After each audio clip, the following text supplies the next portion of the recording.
things that I come across, Diane, when I'm talking to people who are putting parents into care is the enormity of having to get the house prepared, move things out. Like I know that there's people out there that can help them, but often people are really super independent. What are the types of things that you see that really impact the children as they're getting the parents ready to go into care? Oh, definitely the decluttering.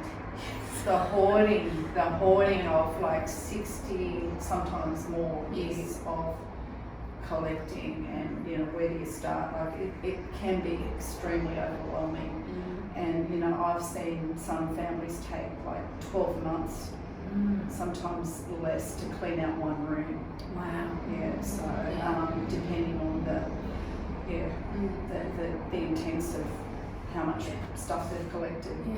One of the clients that I dealt with recently, she found it really hard because it's a lifetime of memories and things that are precious to that particular parent, and sifting through that and figuring out what's important and not being dismissive of items that they see no value in. As a child, as a child of a parent going into care, you look at it and you think that's not worth anything, yet it can be worth a lot to that parent. Is that the sort of thing you see as well?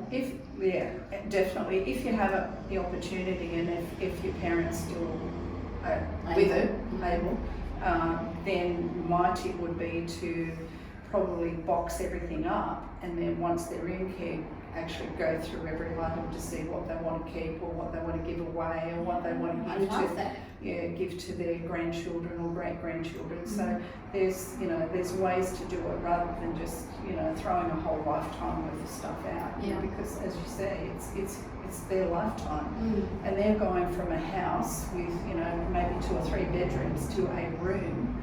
So obviously they can't take everything, but I think if your parent or your grandparent can make that decision about what's important to them, it's far easier for the family then to, I didn't make that call. Yes. Great tip. I really like that idea. So remember that when it comes to having to pack up a much loved home, have consideration to the feelings of the parents, and I know it can be super stressful, but I love that idea of being able to put it into a box and then revisiting it later when they're in care. That's a really great tip.